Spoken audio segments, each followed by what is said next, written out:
Me and Akinar have joined forces to present to you our new series titled The Arrivals. This series is an extremely powerful and unprecedented one, as it is filled with several surprises and extremely important information. It will feature key interviews and great footage aimed at highlighting the bigger picture for you, the viewer. So let's get ready to raise the awareness and do our best to spread this information so people around the world understand what's really happening in today's world. We need each and every one of you to join in and be part of this change. A lot of work has been put into making this series come true, and for that I'd like to thank Akinar, Freedom to You, Abdullah Hashim, If It's Allah's Will, Truth, Justice, Freedom, and Saifuddin. Peace from Noriega and Akinar.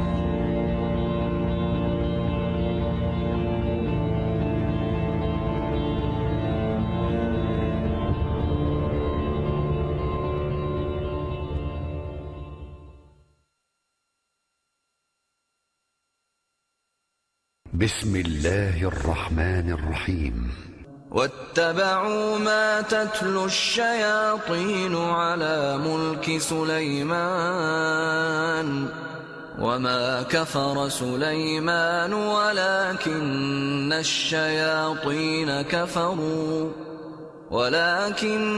الشياطين كفروا يعلمون الناس السحر وما أنزل على الملكين ببابل هاروت وماروت وما يعلمان من أحد حتى يقولا إنما نحن فتنة فلا تكفر فيتعلمون منهما ما يفرقون به بين المرء وزوجه وما هم بضارين به من أحد إلا بإذن الله ويتعلمون ما يضرهم ولا ينفعهم ولقد علموا لمن اشتراه ما له في الآخرة من خلاق ولبئس ما شروا به أنفسهم لو كانوا يعلمون.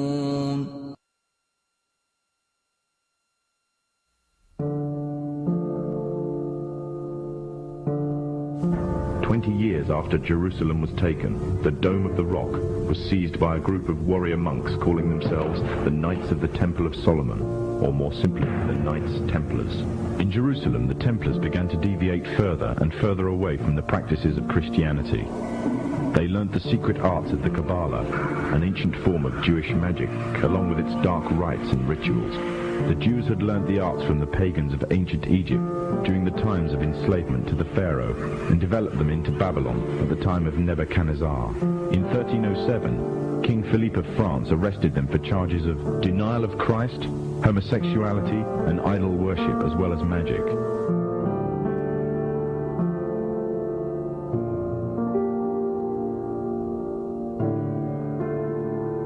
What is at stake is more than one small country. It is a big idea, a new world order. In fact, they have done so for centuries. From the shadows, they have engineered every major war, revolution, and recession. They control everything you read, everything you hear, and everything you see. They have managed to indoctrinate an entire populace to their way of thinking and have infiltrated key positions in places of authority. And it is from the shadows that they have created a new political order, a new economic order, and more sinister, a new religious order.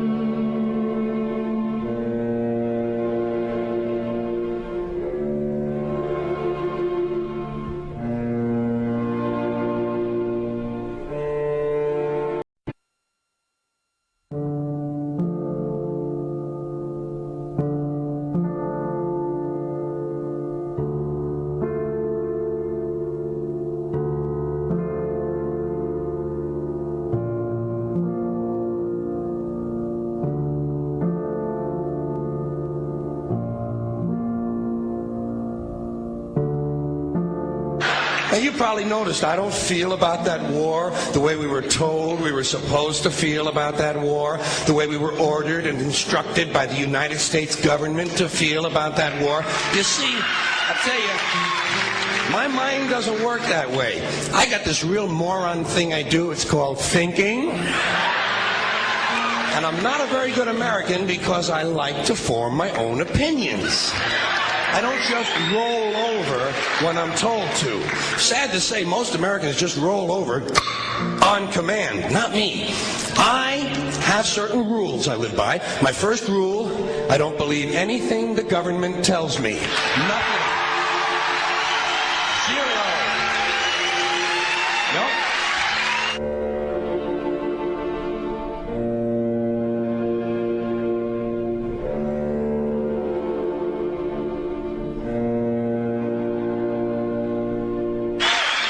And I don't take very seriously the media or the press in this country, who in the case of the Persian Gulf War were nothing more than unpaid employees of the Department of Defense, and who most of the time function as kind of an unofficial public relations agency for the United States government. So I don't listen to them. I don't really believe in my country. And I gotta tell you folks, I don't get all choked up about yellow ribbons and American flags. Now, to balance the scale, I'd like to talk about some things that bring us together. Things that point out our similarities instead of our differences. Because that's all you ever hear about in this country is our differences. That's all the media and the politicians are ever talking about, the things that separate us, things that make us different from one another. That's the way the ruling class operates in any society. They try to divide the rest of the people. They keep the lower and the middle classes fighting with each other so that they, the rich, can run off with all the fucking money. Fairly simple thing happens to work.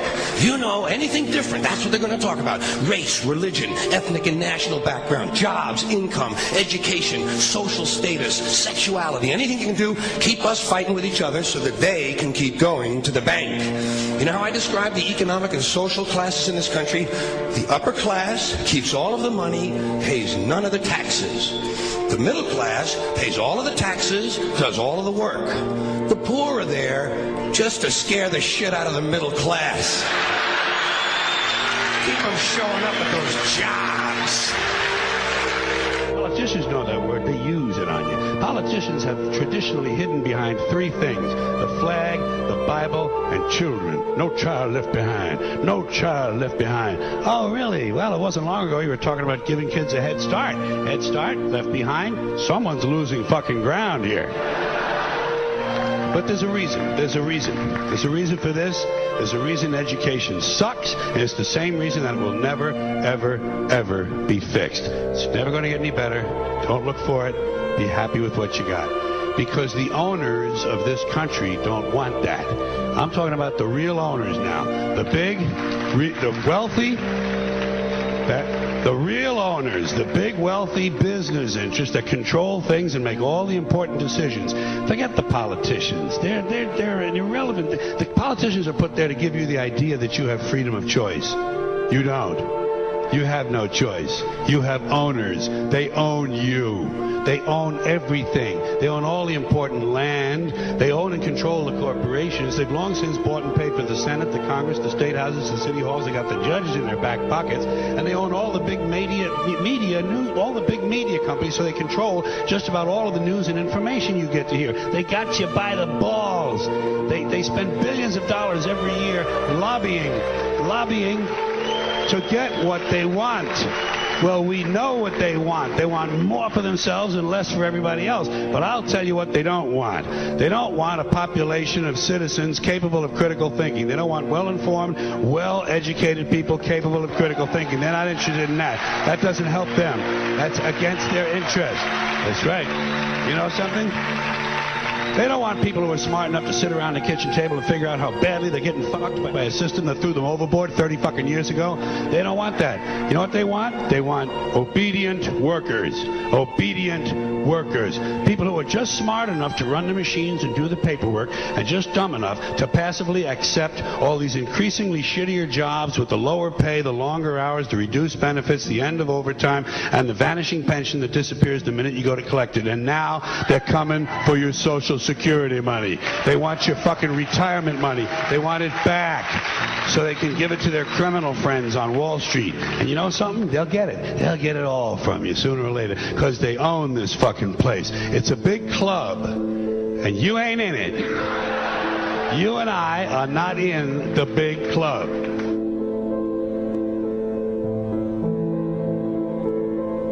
The greatest form of control is where you think you're free when you're being fundamentally manipulated and dictated to. One form of dictatorship is being in a prison cell and you can see the bars and touch it. The other one is sitting in a prison cell but you can't see the bar, you think you're free. What the human race is suffering from is mass hypnosis. We are being hypnotized by people like this.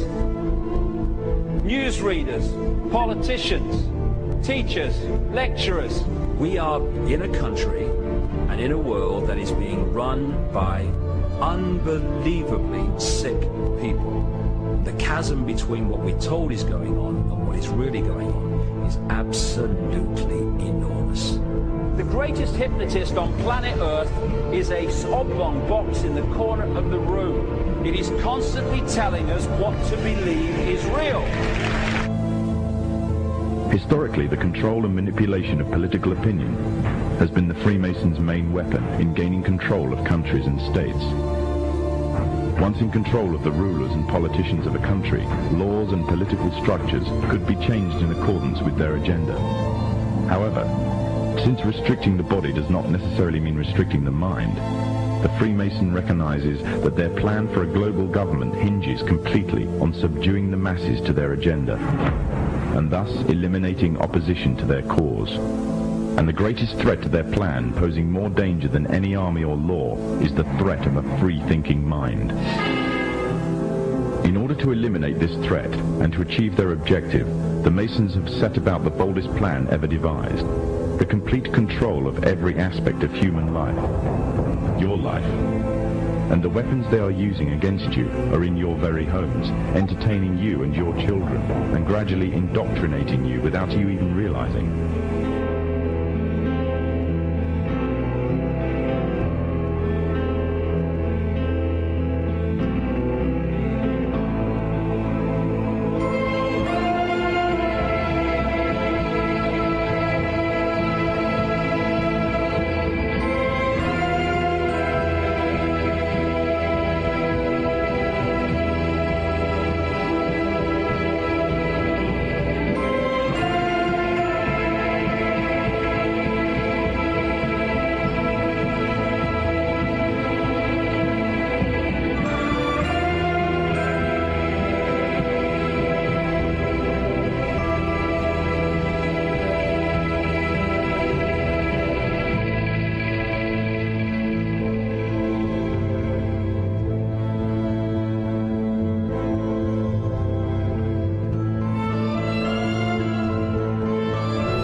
And the weapons they are using against you are in your very homes, entertaining you and your children, and gradually indoctrinating you without you even realizing.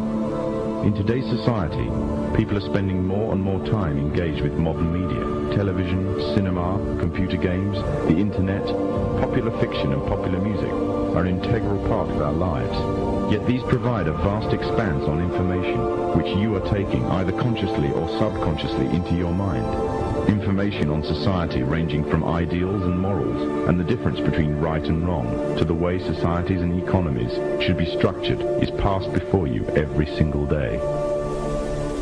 These media play a significant role in providing the basis for determining an individual's view of the world and everything that exists. Thus, any one group in complete control of this information placed on these media will in effect have the power to indoctrinate practically the entire populace of the world to their way of thinking. And it is this fact the Freemasons are exploiting. The Masons are using the entertainment industry in particular to condition people to their way of thinking, either openly or subliminally. The methods they use vary, but the goal is the same, to impose their beliefs, their ideology and their objectives on you in such a way that you begin to think of them as your own.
The origins of psychological warfare were in Nazi Germany, and in the Nazi ideology, they had something that was called Weltanschauungskrieg, which means worldview warfare. The idea for them was imposing the Nazi worldview on the countries that they had occupied. The Americans picked up this idea, created an American version of it, and called that psychological warfare.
not the father.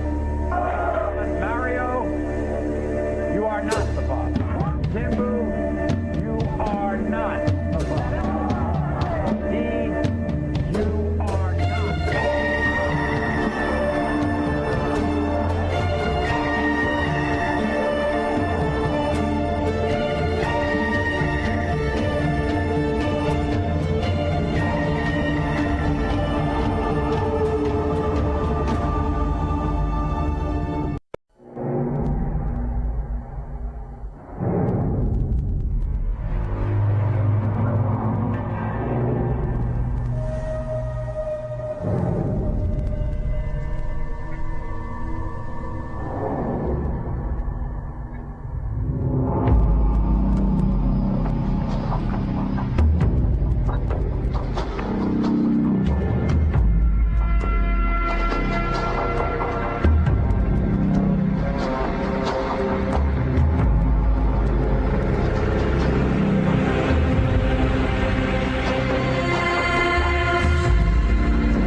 The symbols on the British coat of arms reveal Britain's Hebrew origin.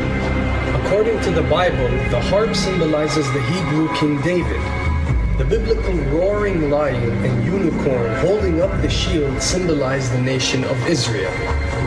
The motto Jun Amen Dwa means God in my right, indicating the divine right of the British monarch to an eternal throne. Now, what makes this really interesting is that the full symbol contains all the biblical revelations and symbolisms of the Antichrist himself.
understand why things are built the way they are, you first have to understand the concept of energy. Several architectural monuments are designed for the specific reason of channeling energy. But none of that can be done without you, because the types of actions and rituals that take place within or beneath these monuments decide the type of energy being channeled. And just like everything on Earth, this can be used for positive or negative.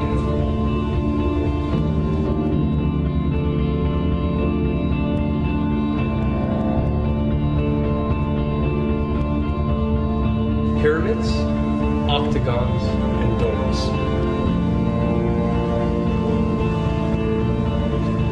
These designs are the most powerful and efficient at channeling energy.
Behind closed doors, the Freemasons were free to indulge in the secret rites and rituals handed down to them by their ancestors, and these became the basis of their levels of membership, called degrees.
Politicians funded by the Masons promoted the Masonic ideology.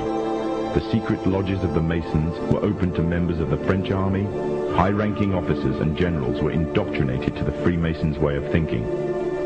With the people, the politicians, and the military of France under Masonic control, the Masons could finally strike. Freemasonry has worked in a hidden but constant manner to prepare the revolution.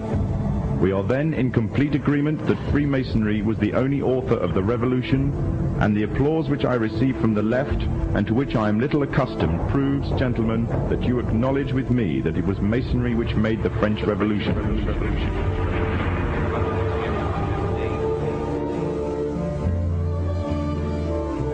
When the so-called founding fathers of America landed on Plymouth Rock, not only did they bring with them disfranchised people, they also brought the Freemasonic elements of Europe. The injustices which the fathers of America were escaping from in Europe was also to be found in the new land, in the form of a tyrannical British regime. In order to gain complete dominance of the new state, the Masons used the same methods to gain control of France. Although the British monarchy was run by the Masons, the American War of Independence was a necessary action, and the people involved in the war were expendable for the Masons to fulfill their dream. Emotions of the people were manipulated into anger, and just like France, anger turned into war. This time, however, previous mistakes would not be repeated. The near defeat the Masons faced against Napoleon and his army in Europe taught the Masons a lesson. Any forthcoming leaders of the resistance must follow the Masonic agenda. The best way to do this was to ensure the leader himself was a Mason, and the leader who took the war to the British was none other than George Washington. On the 4th of July, 1776, the Declaration of Independence was made. On the 17th of October, 1781, the British were finally defeated and surrendered the colonies to the Americans, and the world's first Masonic state was born, a nation that would represent Masonry in every way. A sign of the Masonic presence in America is plainly visible on the dollar bill, which carries a picture of George Washington, the first Freemasonic president in the world, and a picture of the Freemasonic symbol of the so-called all-seeing one eye.